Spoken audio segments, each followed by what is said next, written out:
శ్రీ సాయినాథాయ నమః. సాయి సచ్చరిత్ర 20వ అధ్యాయం. ఈశావ్యాసోపనిషత్తు సద్గురువే బోధించుటకు యోగ్యత, సమర్థత గలవారు, కాకా యొక్క పనిపిల్ల విశిష్టమైన బోధనా విధానం. ఈ అధ్యాయంలో దాస్కన్కు కలిగిన ఒక సమస్యను కాకాసాహెబ్ ఇంటిలోని పనిపిల్ల ఎట్లు పరిష్కరించనో హేమాడ్ పంత్ చెప్పాను. మౌలికముగా సాయి నిరాకారుడు, భక్తుల కొరకు ఆకారం ధరించెను. ఈ మహా నాటకమునందు మాయ అను నటి సాయంతో వారు నటుని పాత్ర ధరించిరి. సాయిని స్మరించి ధ్యానితుముగాక. షిరిడికి పోయి అచట మధ్యాహ్న హారతి పిమ్మట జరుగు కార్యక్రమం జాగ్రత్తగా గమనితుము. హారతి అయిన పిమ్మట సాయి మసీదు బయటకు వచ్చి గోడ పక్కన నిలిచి ప్రేమతో దయతో భక్తులకు ఊది ప్రసాదమును పంచిపెట్టుచుండిరి. భక్తులు కూడా సమానమైన ఉత్సాహంతో వారి సమక్షంలో నిలిచి వారి పాదములకు నమస్కరించి వారి వైపు చూచుచు ఊది ప్రసాదపు జల్లును అనుభవించుచుండిరి. బాబా భక్తుల చేతులలో పిడికిళ్లతో ఊదిపోయిచు వారి నుదుటిపై తమ చేతులతో ఊది బొట్టు పెట్టుచుండిరి. వారి హృదయమున భక్తుల ఏడ అమితమైన ప్రేమ.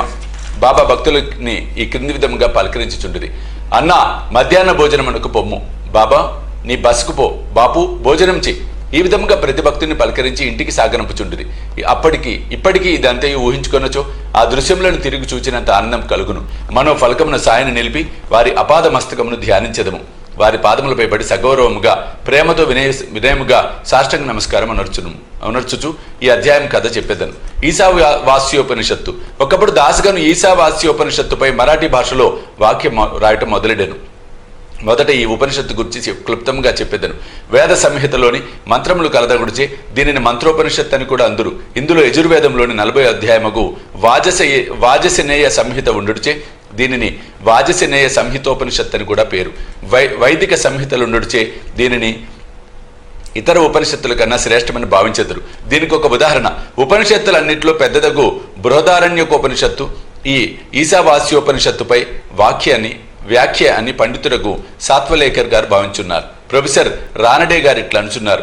ఈశావాస్యోపనిషత్తు మిక్కిలి చిన్నదైనప్పటికీ దానిలో అంతర్దృష్టి కలిగించే అనేక అంశాలు ఉన్నాయి. 18 శ్లోకాలలో ఆత్మ గురించి విలువైన అపురూపమగు వర్ణన, అనేక ఆకర్షణలకు దుఃఖములకు తట్టుకుని స్థైర్యము గల ఆదర్శము, యోగేశ్వరుని వర్ణన ఇందులో ఉన్నాయి. తరువాతి కాలమున సూత్రీకరించబడిన కర్మయోగ సిద్ధాంతముల ప్రతిబింబమే ఈ ఉపనిషత్తు.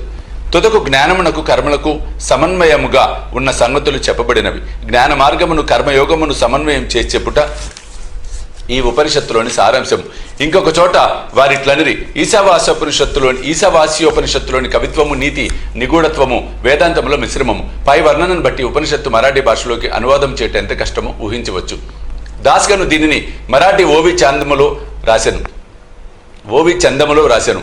దానిలోని సారాంశం గ్రహించలేకుండాచే తాను రాసిన దానితో తృప్తి పడలేదు. అతడు కొందరు పండితులను అడిగను, వారితో చర్చించను. కానీ వారు సరైన సమాధానం ఇయ్యకుండిరి. కావున దాస్గను కొంతవరకు వికలమనస్కుడైన. సద్గురువే బోధించుటకు యోగ్యత గలవారు.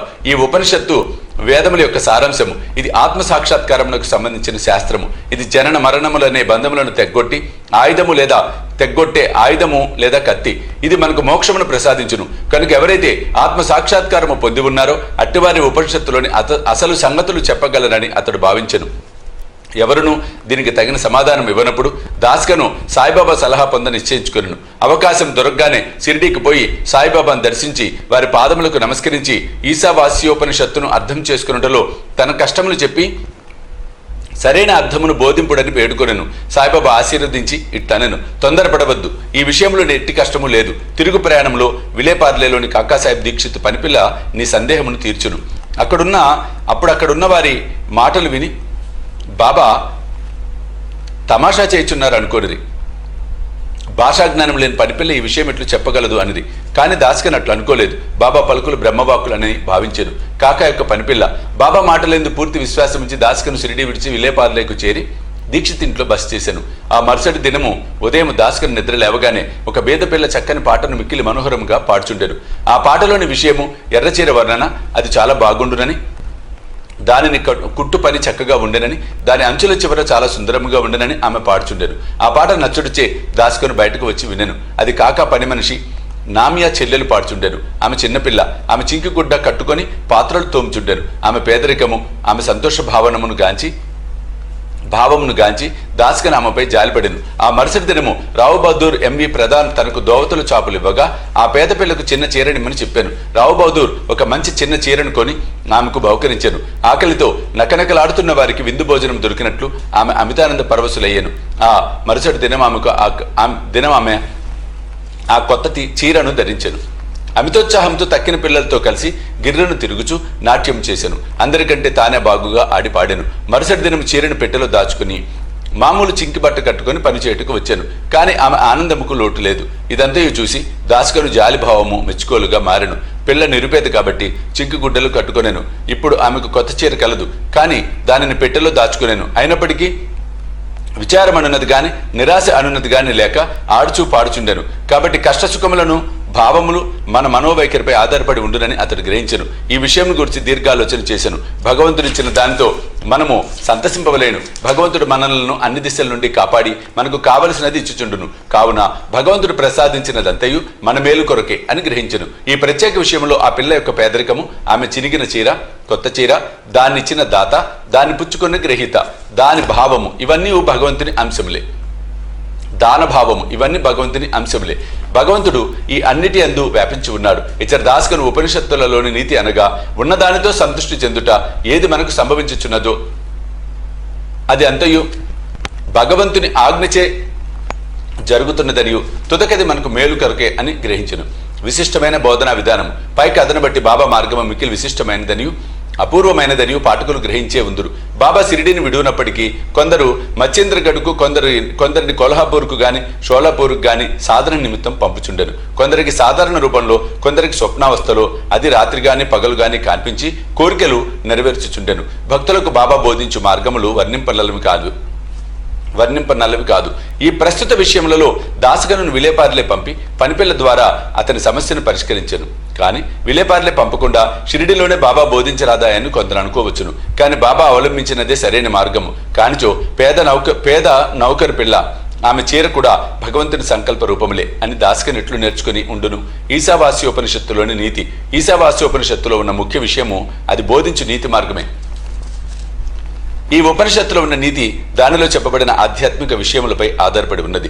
ఉపనిషత్తు ప్రారంభ వాక్యములే భగవంతుడు సర్వాంతర్యామని చెప్పుచున్నవి. దీనిని బట్టి మనం గ్రహించవలసినదేమన్నా మానవుడు భగవంతుని ఇచ్చిన దానితో సంతృష్టి చెందవలేను.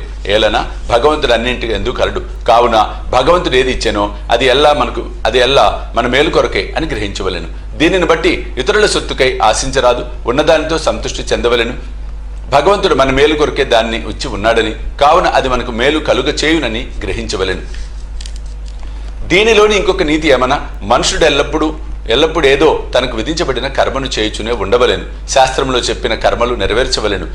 భగవంతుడు ఆజ్ఞానుసారం నెరవేర్చుట మేలు. ఈ ఉపనిషత్తు ప్రకారము కర్మ చేయకుండుట ఆత్మనాశనమునకు కారణము.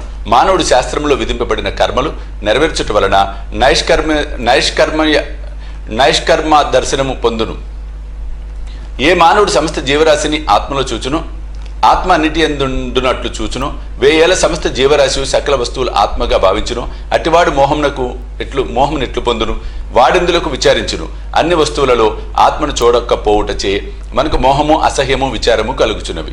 ఎవడైతే సకల వస్తుకోటిని ఒకటిగా భావించునో, ఎవనికైతే సమస్తము ఆత్మమయమగునో అతడు మానవులు పడు సామాన్య బాధలకు, దుఃఖ వికారములకు లోను కాడు. 20వ అధ్యాయం సంపూర్ణము. సద్గురు శ్రీ సాయినాథ్ అర్పణమస్తు. శుభం భవతు.